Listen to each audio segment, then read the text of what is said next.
할렐루야. 오늘 현장에 우리 성도님들이 올 수 없어서 오늘 예배는 특별히 각 교회 우리 공주 세종의 장로님들 또 지금 예배에 참여하는 우리 장로님들 그리고 글로리 채플 교회, 대전 꿈의 교회, 새로운 꿈의 교회 리더 목자로 함께하는 우리 성도님들 중에서 일부 이렇게 줌으로 초청하여 함께 예배 드리는데 우리 한번 인사 좀 한번 나누고 예배하십시다. 자, 우리 성도님들 한번 손 들어 주세요. 공주, 세종, 대전, 글로리 채플, 새로운 꿈의 교회. 네, 이게 좀 딜레이가 좀 있는 장소가 있어서 한꺼번에 동일하게 하지 못하지만 우리 한번 성도님들 향해서 우리 다 같이 사랑합니다, 축복합니다, 사랑합니다, 축복합니다. 네, 오늘 우리가 줌으로 함께 초청하여서 제가 우리 성도님들을 보면서 또 우리 장로님들과 집사님들을 보면서 또 각 가정에서 온라인으로 함께하는 여러분들, 저는 보지 못하지만 하나님은 다 보고 계시니까 우리가 한 마음으로 함께 예배하도록 하겠습니다. 오늘 하나님이 우리에게 주시는 말씀은 예레미야 29장 10절에서 14절까지의 말씀을 번갈아 가면서 읽겠습니다. 제가 먼저 읽겠습니다. 여호와께서 이와 같이 말씀하시니라. 바벨론에서 70년이 차면 내가 너희를 돌보고 나의 선한 말을 너희에게 성취하여 너희를 이곳으로 돌아오게 하리라. 여호와의 말씀이니라. 너희를 향한 나의 생각을 내가 아나니 평안이요 재앙이 아니니라. 너희에게 미래와 희망을 주는 것이니라. 너희가 내게 부르짖으며 내게 와서 기도하면 내가 너희들의 기도를 들을 것이요 너희가 온 마음으로 나를 구하면 나를 찾을 것이요 나를 만나리라. 다 함께 읽겠습니다. 이것은 여호와의 말씀이니라. 나는 너희들을 만날 것이며 너희를 포로된 중에서 다시 돌아오게 하되 내가 쫓아보내었던 나라들과 모든 곳에서 모아 사로잡혀 떠났던 그곳으로 돌아오게 하리라. 이것은 여호와의 말씀이니라. 아멘. 요즘은 안녕하세요 라고 말하기가 너무 민망한 시대입니다. 코로나 때문에 사회적 거리를 두는 것이 하나님과 우리의 거리도, 가족 간의 거리도 멀어지는 것처럼 느껴져서 참 속상합니다. 사회적 거리를 강제적으로 두다 보니까 자영업 하시는 분들은 특별히 너무 힘드실 것 같습니다. 그래도 조금만 버티고 견뎌 주시기를 바랍니다. 온 국민들이 이 전염병으로 인해서 정말 많은 괴로움과 답답함, 어려운 상황 속에 직면해 있습니다. 이 와중에 연이은 태풍으로 많은 피해를 입고 있습니다. 감사하게도 이번에 올라오는 태풍은 그래도 우리나라를 좀 동해 쪽으로 비껴간다고 하니 너무나 다행입니다. 근데 우리 저와 성도님들, 세상 사람들이 겪지 않는 또 다른 고통을 겪고 있습니다. 그것은 교회에 대한 과도한 비난과 혐오와 조롱으로 인한 속상함입니다. 오늘 많은 성도들이 마음이 많이 위축되어 있습니다. 마치 교회 다니고 성도인 것이 죄를 지은 것처럼 너무 위축되어 있고 또 죄인처럼 생각되어지는 그런 요즘입니다. 우리가 현장 교회 예배에 참여할 수만 있다면 우리가 마음껏 찬양하고 소리질러 기도하면서 뭔가 좀 풀어낼 수도 있겠는데 교회 오지도 못하고 우리가 함께 하지도 못하고 부르짖어 기도하지도 못하니까 기도하는 것까지 소리 높이지 말라고 제안을 하니까 참 갑갑합니다. 우리가 소그룹으로 서로 모여서 격려하고 또 서로 돌아보고 함께 기도해야 되는데 우리의 아픔과 속상함을 제대로 나눌 수도 없으니까 그것 또한 힘든 일입니다. 목사인 저는 요즘 마치 죄를 지은 법법자처럼 그렇게 마음이 불편합니다. 그래서 제가 평소에 예비신자 그리고 제가 전도해야 되는 VIP라고 생각했던 그런 제가 함께 운동을 하고 있는 조기축구회 회원들에게 글을 하나 써야 되겠다 이런 생각을 했습니다. 혹시라도 지금은 사회적 거리 때문에 우리가 운동하지 못하지만 제가 운동하러 다시 갔을 때에 그분들이 저 목사가 지금 뭐하러 이게 운동하러 와? 이러고 또 불편한 마음을 가질 수도 있겠다라는 생각이 들어서 제가 우리 같이 운동을 하고 또 제가 체력적으로 뿐만 아니라 전도를 위해서도 일부러 함께하는 우리 조기축구회 회원들이 모여있는 밴드에 글을 올렸습니다. 저는 천마을FC가 출범한 2012년부터 8년을 함께 운동하며 50대를 즐겁게 지냈습니다. 그런데 코로나19로 인해 행복한 토요일이 답답한 토요일이 되어 너무 속상합니다. 더구나 코로나19 확산 와중에 일부 교회와 목사의 부적절한 행태가 많은 이들의 비판을 받는 현실에 너무 마음이 아픕니다. 하지만 우리 교회를 포함해 많은 교회들은 현장 예배 대신 온라인 예배로 전환하였습니다. 정부의 방역 지침에 적극 협조하고 있기에 억울한 마음도 있습니다. 교회만 부각하여 코로나19 희생양으로 삼는 일부 정치인과 일부 언론의 편향적인 보도에 소리 높여 항변하고 싶습니다. 그러나 구차하게 변명하지 않겠습니다. 목사로서 죄송합니다.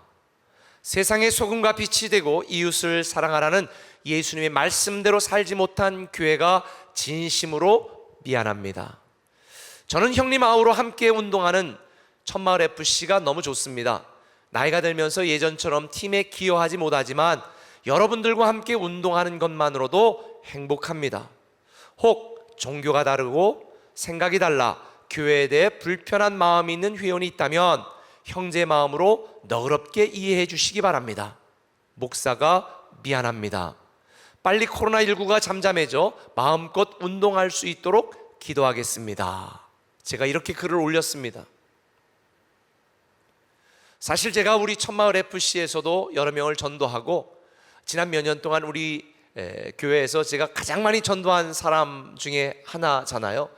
그런데 이런 사회적인 분위기 때문에 목사인 저를 불편해하고 전도가 막힐까봐 제가 이런 글을 올렸습니다. 그런데 제가 우려하고 걱정하는 것과는 달리 많은 댓글들이 올라왔습니다. 그 중에 하나는 이렇습니다. 걱정하지 마세요. 사실 언론에 거론된 교회를 비난하긴 했지만 한 번도 꿈의 교회를 비난할 생각을 하지 않았습니다. 목사님은 말할 것도 없고 아무개 등 꿈의 교회에 적을 두고 있는 아우들의 평소 바른 행실에 비춰보더라도 꿈의 교회가 어떤 교회인지 충분히 가늠할 수 있어서 비난할 생각은 조금도 갖지 않았습니다. 저도 목사님 같은 선배님들 아무개 같은 많은 바른 후배들과 운동할 수 있는 천마을FC가 정말 좋습니다. 뿐만 아니라 그 뒤에 또 이어지는 댓글들이 굉장히 많았는데요. 이런 댓글도 있었습니다. 목사님 너무 걱정하지 마십시오. 목사님 말씀대로 일부 교회와 목사들만 그렇다는 걸 우리 모두가 알고 있습니다. 저는 교인은 아니지만 꿈의 교회 목자분들이 모두 바르고 착하다는 걸 알고 있으니까 제발 코로나 좀 빨리 물러가라고 기도 부탁드립니다. 어렵게 뺀 살이 다시 찌고 있어요. 그랬더니 밑에 어떤 분이 저도 기도 부탁드립니다. 제가 우리 천마을FC 회원들 살찐 거 살 빼달라고 기도도 해야 됩니다. 또 다른 사람이 이런 댓글도 올렸어요. 굉장히 젊은 친구인데 목사님 아무개입니다.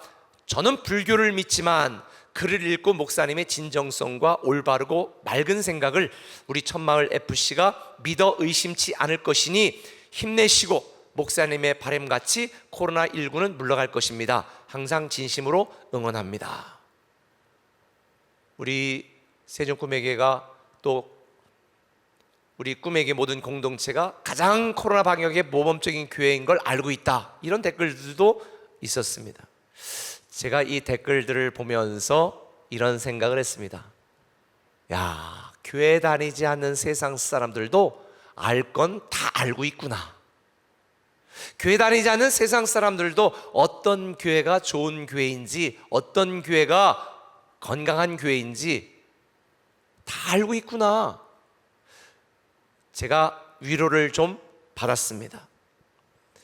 제가 생일 때마다 성도님들에게 문자를 보내면 문자에 답장 오는 분들 중에 최근에 이렇게 단문을 하는 분들도 계십니다. 목사님, 우리 교회가 어떤 교회인 줄 모르고 좋은 교회로만 알고 있었는데 이번 코로나 사태를 통해 우리 꿈의 교회가 얼마나 준비된 교회이고 복음적인 교회이고 착한 교회인지 정말 자랑스럽습니다. 그런 문자들을 종종 받습니다. 여러분, 요즘 많이 힘들 것입니다. 답답할 것입니다. 교인이라는 사실이 가시방석처럼 마음이 불편하고 많이 위축될 것입니다. 그러나 잘 되고 있습니다. 잘 되게 되어 있습니다. 반드시 잘 될 것입니다.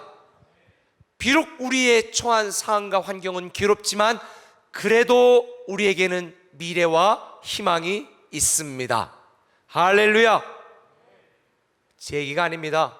하나님이 직접 그렇게 말씀하셨습니다. 오늘 본문 11절에 보니까 너희를 향한 나의 생각을 내가 안다.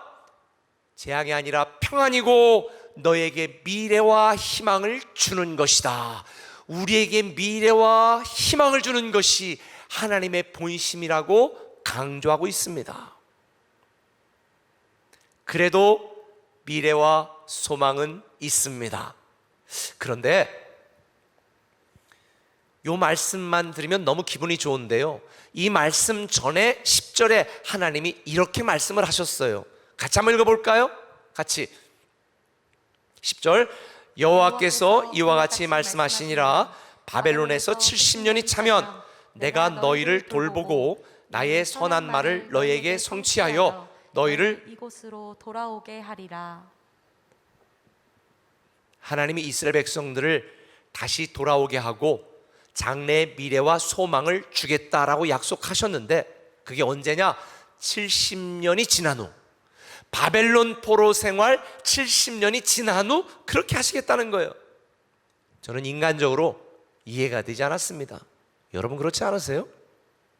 아니, 지금 코로나 이 전염병으로 창궐하고 우리 교회가 혐오를 당하고 성도들이 조롱을 받고 있는 이 괴로운 현실, 빨리 하나님이 뭔가 해결을 해주시고 우리가 마음껏 교회가 신앙생활할 수 있도록 해주셔야 되는데 왜 하나님은 바라만 보고 계시고 하나님은 잠잠하고 계신지 의아해하는 성도님들이 계실지 모르겠습니다. 저는 이스라엘 백성들이 나라를 빼앗기고 대다수의 사람들이 바벨론으로 포로로 잡혀가고 남아있는 사람들도 조롱과 멸시와 수모를 당하고 대체 이 바벨론 포로 생활 70년을 하나님이 허락하신 이유가 무엇일까 곰곰이 생각하다가 제가 한 가지 사실을 깨달았습니다. 바벨론 70년의 기간은 하나님이 새로운 미래와 희망을 준비하는 기간이었고 그 새로운 미래와 희망을 함께할 하나님의 사람들, 남은 자를 분별하고 가리는 시간이었다라는 걸 제가 알게 되었습니다. 성경에 보면 하나님은 이스라엘 백성들을 출애굽을 시키고 40년 동안 광야를 방황하게 하셨습니다. 일주일이면 들어갈 수 있는 길을 왜 40년을 방황하게 하셨을까? 고통당하는 이스라엘 백성들 바로 바벨론에서 돌아오게 하시지 왜 70년이나 되는 오랜 기간 동안 방치하셨을까? 왜 하나님은 지난 2월부터 본격적으로 팬데믹이 시작된 2월부터 지난 7개월 동안 우리 한국 민족이 이토록 힘들고 괴롭당하고 또 세상 사람들에게 교회와 성도들이 혐오당하고 조롱당하도록 잠잠하셨을까? 그것은 하나님이 새로운 미래와 희망을 준비하는 기간이고, 그 새로운 희망과 미래를 만들어가는 사람들을 찾으시고 준비하시고 세우시고 구분하시고 구별하시는 기간이다라는 걸 저는 깨닫게 되었습니다. 여러분, 바벨론 70년 동안 하나님은 누가 참이고 거짓인지, 누가 알곡 신자고 가라지 신자인지, 누가 진짜 믿음을 가졌는지 가짜 믿음을 가졌는지, 그래서 사드락, 메삭, 아벳느고 같은 사람을 발굴하셨고 다니엘 같은 사람을 세우신 것입니다. 저는 코로나19로 인해 힘들었던 지난 7개월 하나님이 행하신 일을 보면서 지난 7개월이 어쩌면 우리 대한민국의 바벨론 70년과 같은 기간, 이스라엘 백성들에게 광야 40년과 같은 기간이 아니었을까라고 생각합니다. 하나님은 이 기간을 통해 교회를 무너뜨리는 교회의 암적 존재였던 사이비, 이단, 신천지, 그 실체와 정체가 드러나게 하셨습니다. 코로나19 기간 동안 어떤 교회가 준비된 교회인지, 착한 교회인지, 좋은 교회인지, 건강한 교회인지, 복음적인 교회인지 드러나게 하셨습니다. 코로나19 기간 동안 수많은 상황과 과정을 통해 어떤 목사가 정치 목사인지, 어떤 목사가 사명으로 교회를, 성도를 사랑하는 목사인지를 알게 하셨습니다. 뿐만 아닙니다. 지난 7개월 동안 하나님은 수많은 한국의 성도들 중에 어떤 성도가 알곡 성도인지 가라지 성도인지 알게 하셨습니다. 어떤 직분자가 교회에 충성되고 하나님을 사랑하는 직분자인지, 건성건성 직책과 직위에 머물렀던 직분자인지 알게 하셨습니다.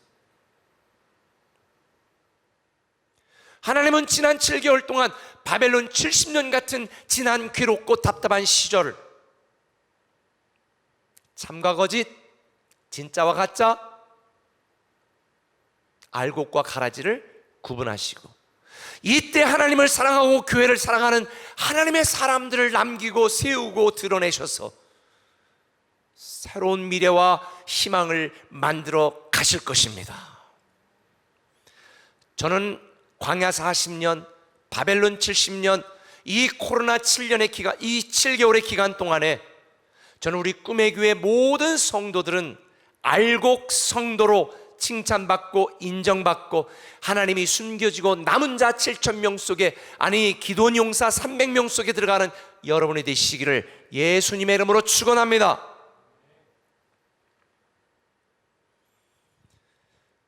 본문에 보면 하나님은 바벨론 포로로 잡혀간 백성들이 70년 후에 다시 돌아오게 될 것이라고 말씀하시면서, 지금은 당장 바벨론 왕에게 충성하고 바벨론에 포로 잡혀간 자들에게 그곳에 적응하여 잘 살아라, 그러나 믿음은 잃지 말아라, 이렇게 말씀하십니다. 인간적으로 생각하면 이 말씀은 굉장히 당황스럽고 당혹스러운 말씀입니다. 너무 힘드니까 지금 빨리 당장 회복시켜 주셔도 시원찮은 판에 70년의 세월을 기다리라뇨. 그러다 보니까 이스라엘 백성들 중에는 지금도 회복시켜 주시지 않는 하나님인데 70년 후에 회복시켜 주겠어? 하나님을 의심하는 백성들이 많았습니다. 그때 하나님은 그들에게 이렇게 말씀하는 거예요. 11절에 여호와의 말씀이니라, 너희를 향한 나의 생각을 내가 아나니 평안이요 재앙이 아니니라, 너에게 미래와 희망을 주는 것이니라. 하나님은요, 우리가 이렇게 괴로움을 당하고 조롱을 당하고 혐오를 당하는 이 괴롭고 답답한 상황을 원하시는 게 아니에요. 우리에 대한 하나님의 생각은 재앙이 아니라 평안이고 미래와 희망을 주는 것입니다. 이런 하나님의 마음을 믿는다면, 이런 하나님의 마음을 신뢰한다면 우리는 지금 불평하고 원망하는 것이 아니라 하나님께 감사하겠죠. 범사에 감사하겠죠. 저는 여러분, 우리 모든 꿈의 교회 공동체, 사랑하는 하나님의 백성인 여러분들, 하나님의 마음을 믿고 신뢰하고 새로운 미래와 희망을 주시는 하나님의 남은 자, 그 하나님의 축복에 참여하는 주인공이 되시기를 예수님의 이름으로 축원합니다. 그러려면 어떻게 해야 될까? 오늘 본문에 보면 두 가지를 말씀하는데요, 그 첫 번째는 이것입니다. 한번 따라합시다. 우리를 끝까지 돌보시는 하나님. 우리를 끝까지 돌보시는 하나님. 우리를 끝까지 돌보시는 하나님이다. 10절에 보면요, 같이 한번 읽어볼까요? 시작. 여호와께서 이와 같이 말씀하시니라. 바벨론에서 70년이 차면 내가 너희를 돌보고 내가 너희를 돌보고. 여기서 돌보고라고 하는 말씀은 F코드라고 하는 원어인데요, 이 말은 두 가지 의미가 담겨 있습니다. 방문하다, 그리고 책임을 묻다. 한 단어에 두 가지 의미가 있습니다. 한 사람에게 두 가지가 다 해당하는 것이 아니라 어떤 사람에게는 방문하여 위로하고 격려합니다. 어떤 사람에게는 내가 왜 그렇게 살았는지 책임을 묻습니다. 아하, 바벨론 70년이 지나고 코로나 7개월이 지나고 코로나가 회복된 뒤에 하나님은 하나님의 뜻대로 순종하고 살려고 애썼던 하나님의 자녀 의인들에게는 찾아가셔서 방문하셔서 위로하시고 격려하시는 거예요. 그러나 이 기간 동안에 두렵다고 힘들다고 변질되고 변절하고 떠나간 악한 자들에게는 그 책임을 물으신다는 것입니다.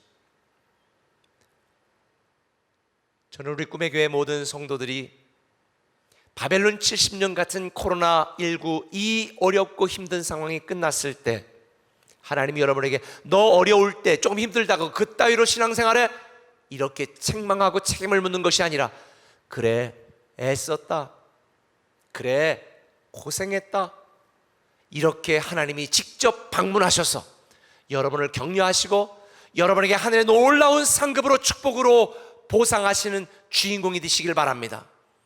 여러분에게 징벌로 형벌로 보응하시는 그런 하나님을 여러분 만나지 않기를 바랍니다. 현재는 너무 답답하고 암울하고 괴롭습니다. 하지만 이 순간의 고난에 굴하지 마십시오. 하나님은 끝까지 굳게 버티고 견디고 이겨내고 승리하고 하나님을 사랑한 하나님의 사람들을 방문하셔서 위로하실 테니 그 하나님의 때를 기다리는 여러분 되셨으면 좋겠습니다. 하나님은 절대로 저와 여러분을 홀로 버려두지 않으십니다. 돌보시고 책임지십니다. 그게 바로 잃은 양 비유입니다. 잃은 양 한 마리까지 사랑하시는 하나님. 우리가 지금 목장 모임을 잘 하지 못해요. 그러나 비대면으로라도 꼭 하시기 바랍니다. 이때 우리는 서로 돌아보고 격려해야 됩니다. 우리가 서로 격려하고 서로의 마음을 방문하고 그래서 서로 힘을 잃지 않도록 힘을 줘야 됩니다. 지지난주에 사랑하는 아내를 천국으로 먼저 떠나보낸 우리 세종꿈에게 한 집사님이 있습니다. 어린 자녀 3명을 데리고 살아가야 되는데 장례식 마치고 와서 제가 격려하는데 너무 마음이 아프더라고요. 그래도 믿음으로 버티고 견디고 극복해내는 집사님이 너무 자랑스럽습니다. 그런데 우리 그 집사님 생일이 어제 토요일이었는데요, 금요일 날에 예전에 여자 목장 목원이었던 어떤 집사님이 그냥 마음이 짠하니까 반찬을 이것저것 해가지고 갖다가 좀 드렸대요. 그런데 어제가 생일인지도 모르고 금요일 날 미역국을 또 끓여다가 같이 주었다네요. 이게 얼마나 세심한 하나님의 사랑입니까? 사람을 통해서. 어제는 생일날 또 남자 목자 또 목원들이 격려하고 또 생일을 축하한 것 같아요. 여러분, 많은 사람들이 외롭습니다. 버려진 것처럼 답답해합니다. 그런데 여러분 꼭 아셔야 돼요. 하나님은 우리를 절대로 버리지 아니하시고 포기하지 아니하시고 끝까지 돌보시는 분이다. 하나님이 저와 여러분을 책임지시는 거예요. 우리는 서로 목장 안에서 서로 격려하며 이런 하나님의 사랑을 서로 나누어야 되는 것입니다. 아무도 홀로 그리스도인이 될 수 없어요. 우리를 끝까지 돌보시는 하나님이 예레미야 선지자를 통해 13절에 이렇게 말합니다. 너희가 온 마음으로 나를 구하면 나를 찾을 것이요 나를 만나리라. 온 마음으로 나를 구하라. 왜 온 마음으로 하나님을 구해야 될까요? 이유가 있습니다. 세상은 우리를 책임지지 못합니다. 세상 사람들은요, 우리를 토사구팽합니다. 이용해 먹지요. 못 믿을 사람 믿지 마시고요, 하나님을 구하시고 하나님을 찾으세요. 우리를 끝까지 돌보시는 하나님만이 영원히 내 옆에 있습니다. 저는 여러분들이 하나님을 구하는 자가 되기를 바랍니다.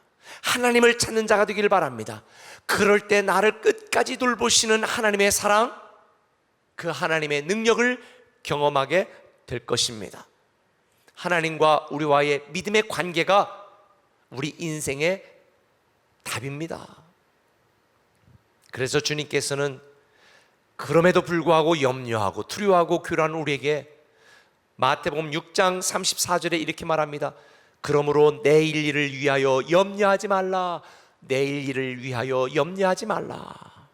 여기서 염려라고 하는 단어의 헬라어 뜻은 두 군데를 바라본다라고 하는 의미입니다. 왜 우리 마음속에 염려가 생깁니까? 하나님도 바라보고 사람도 바라보고 하나님도 바라보고 환경도 바라보고 두 군데를 바라보기 때문에 염려와 걱정이 생기는 거예요. 하나님만 바라보시길 바랍니다. 온 마음으로 하나님을 구하시길 바랍니다. 그래야 염려가 사라지고 우리를 끝까지 돌보시는 하나님 안에서 우리는 마음의 평안을 누리게 되는 것입니다. 꼭 여러분에게 부탁드립니다. 이곳저곳 기웃거리지 마시고 이 사람 저 사람 눈치 보지 마시고 온 마음을 다해 우리를 끝까지 돌보시는 하나님을 구하는 여러분 되시기를 예수님의 이름으로 축원합니다. 괴로운 바벨론의 70년이 지나면 새로운 미래와 소망이 시작되고 코로나19의 7개월 아니 코로나19의 이 괴로운 시간이 지나가면 우리는 우리를 돌보시는 하나님의 은혜와 사랑을 다시 한번 경험하게 될 것입니다. 그래서 리드머 교회 담임 목사였던 팀 켈러 목사님이 이런 이야기를 했습니다. 세상은 내가 아닌 내가 다스린다. 넌 나에게 의지해야 한다. 넌 혼자서 살아갈 수 없다. 넌 나의 지혜와 도움이 필요하다. 네, 맞습니다. 우리는 하나님의 도움이 필요합니다. 사실 코로나19 시대를 살아가는 저와 여러분에게 가장 듣고 싶은 말은 백신이 개발됐습니다. 이제 코로나19 시대는 끝났습니다. 이런 말을 듣는 것입니다. 아마 바벨론 포로로 잡혀갔던 백성들도 동일한 메시지, 그런 희망의 메시지를 기대했을 것입니다. 그런데요, 하나님은 말씀하십니다. 회복의 때와 기한은 하나님에게 달렸다. 언제 회복될지 때만 바라보는 것이 아니라 있는 그 자리에서 참고 견디며 우리를 끝까지 돌보시는 하나님을 믿는 믿음으로 버티라, 견디라, 이기라. 바벨론의 포로로 잡혀갔던 이스라엘 사람들 중에는 70년의 포로 생활이 너무 힘드니까 그냥 포기하고 바벨론에 동화되어 버린 사람들도 있습니다. 믿음이 변질되어 친일파였던 사람들처럼 친바벨론파로 변질된 사람도 있습니다. 변절한 사람도 있습니다. 타협한 사람도 있습니다. 근데 여러분 이거 아시죠? 다니엘 같은 사람, 그럼에도 불구하고 하나님을 섬기겠다는 사드락, 메삭, 아벳노고 같은 사람을 통하여 하나님은 새로운 미래와 희망을 만들어 가셨으니 저는 우리를 절대 포기하지 않는 하나님, 우리를 돌보시는 하나님, 그 하나님을 믿고 남은 자 새로운 미래와 희망을 준비하는 저와 여러분이 되시기를 예수님의 이름으로 축원합니다. 한 걸음 더 나가서 우리를 새롭게 회복하시는 하나님을 믿어야 됩니다. 우리를 새롭게 회복하시는 하나님은 이스라엘 백성들이 포로 70년이 지나고 하나님의 때가 차면 내가 다시 회복할 거라고 말씀합니다. 10절을 다시 한번 읽어보겠습니다. 10절 같이 시작. 여호와께서 이같이 말씀하시니라. 바벨론에서 70년이 차면 내가 너희를 돌보고 나의 선한 말을 너희에게 성취하여 너희를 이곳으로 돌아오게 하리라. 너희를 이곳으로 돌아오게 하리라. 회복시킨다는 말이죠.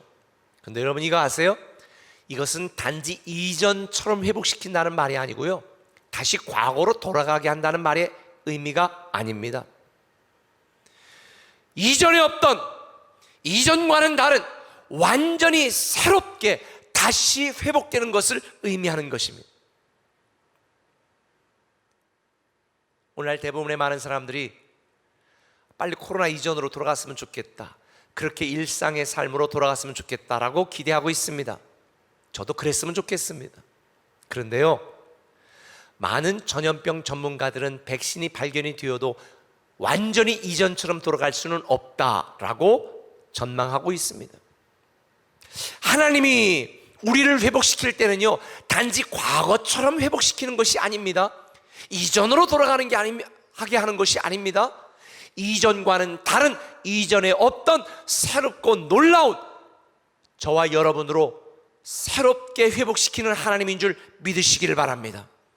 하나님은 우리를 완전히 체인지업 하십니다. 완전히 업그레이드 하십니다.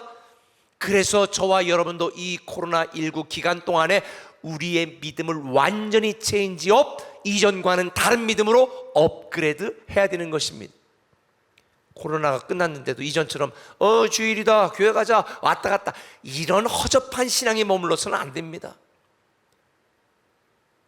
교회 가고 싶어도 가지 못했던 그 간절함으로 다시 하나님을 찬양하고, 다시 하나님을 예배하고, 다시 하나님께 구하고, 다시 열정을 회복하여 하나님을 섬기는 우리의 온전한 신앙으로 다시 회복될 때에 새롭게 회복시키시는 하나님의 놀라운 축복이 저와 여러분에게 임하게 될 줄 믿습니다.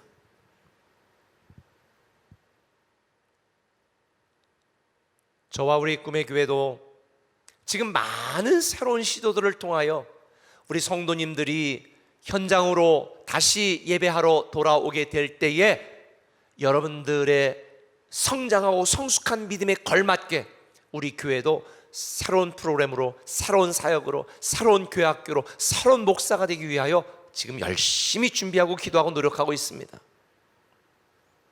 그래서 본문 12절에 보면 하나님은 예레미야 선지자를 통해 이렇게 말합니다. 같이 읽겠습니다. 12절 시작. 너희가 내게 부르짖으며 내게 와서 기도하면 내가 너희들의 기도를 들을 것이요. 왜 기도하라고 그럴까요? 기도는요, 하나님과 소통하는 것입니다.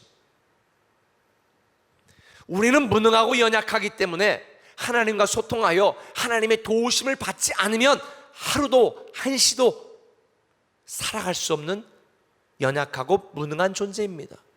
그래서 우리는 다시 하나님께 돌아가 하나님과 소통해야 되는 것입니다. 여러분, 에덴 동산에서요, 아담이 하나님과 소통하여, 아담아 어디니? 저 여기 있는데요. 그래 일로 와봐. 이렇게 하나님과 소통되었을 때는 다스리고 정복하고 충만하고 번성하는 이 형통의 은혜를 받았단 말입니다.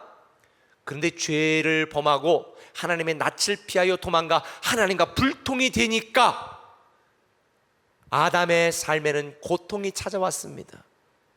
여러분 인생에 왜 고통이 시작된 줄 아세요? 하나님과 소통이 되지 않아서 그렇습니다. 남편과 아내가 소통이 되지 않아 봐요. 부모와 자녀가 소통이 되지 않아 봐요. 한 집에 살아도 고통입니다. 우리가 이 땅을 살아가면서 고통을 당하는 이유는 하나님과 소통되지 않았기 때문입니다. 그래서 하나님은 부르짖어 기도하라고 강조하는 것입니다. 바쁘시다고요? 바쁘니까 기도해야지요. 힘드시다고요? 힘드니까 기도해야지요. 괴로우시다고요? 괴로우니까 기도하셔야지요. 잘 나가고 있다고요? 잘 나가니까 기도해야지요.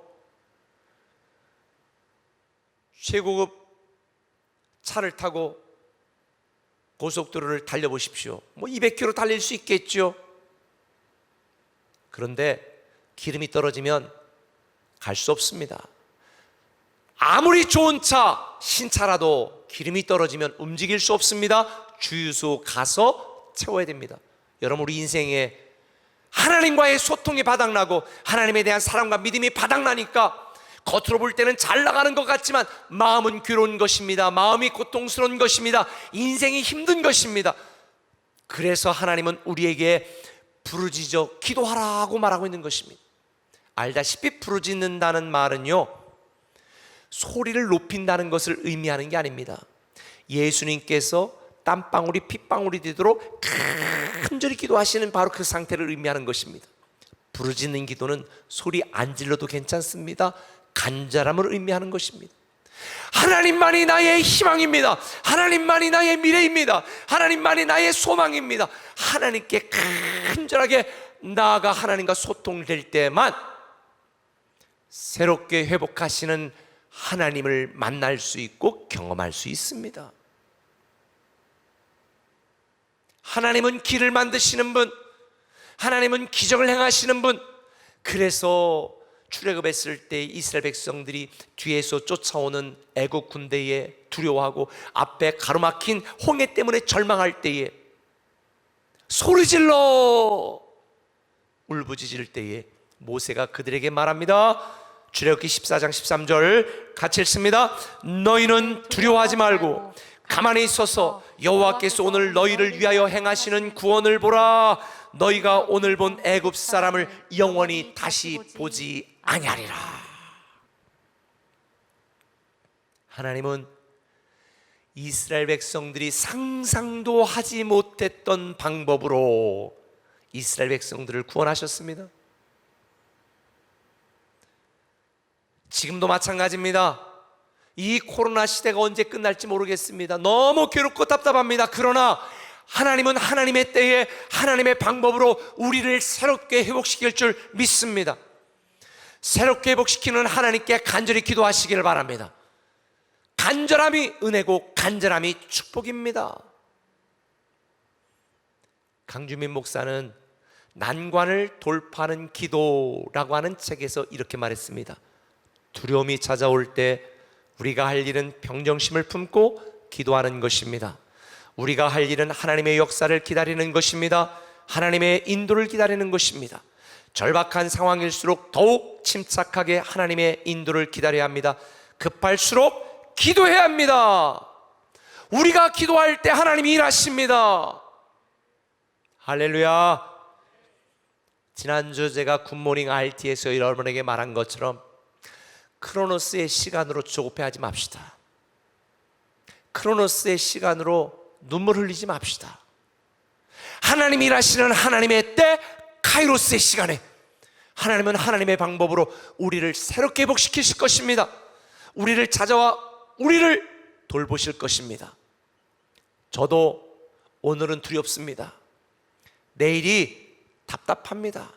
그러나 하나님은 모레 글피 그 글피 우리에게 새로운 미래와 소망을 시작하실 것입니다. 나를 끝까지 돌보시는 하나님, 저와 여러분에게 새롭게 회복하시는 하나님, 그 하나님을 믿고 오늘도 우리는 당당하게 나아갑시다. 위축되지 마세요. 우리가 반드시 이기게 되어 있습니다. 우리 한번 따라해 보실래요? 아프니까 믿음이다. 아프니까 믿음이다. 힘드니까 신앙이다. 힘드니까 신앙이다. 견디니까 축복이다. 견디니까 축복이다. 저는 저와 여러분들이 그래도 미래와 소망이 있습니다. 이 믿음으로 함께 승리하시는 여러분 되시기를 예수님의 이름으로 축원합니다. 우리 찬양 같이 한번 하겠습니다. 두려워 말라.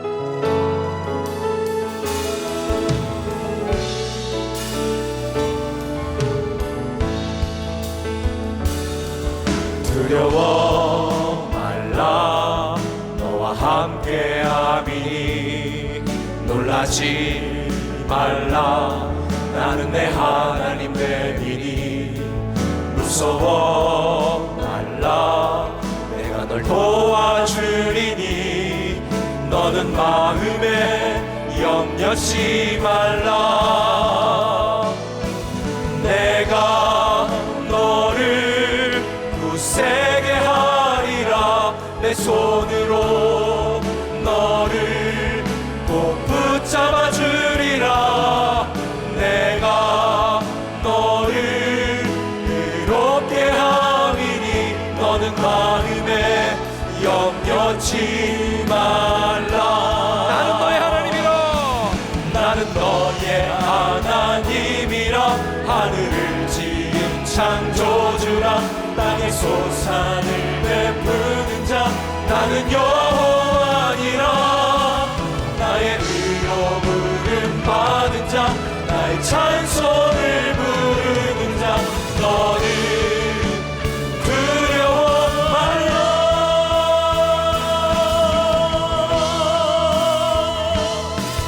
내가 너를 굳세게 하리라. 내 손으로 너를 꼭 붙잡아 주리라.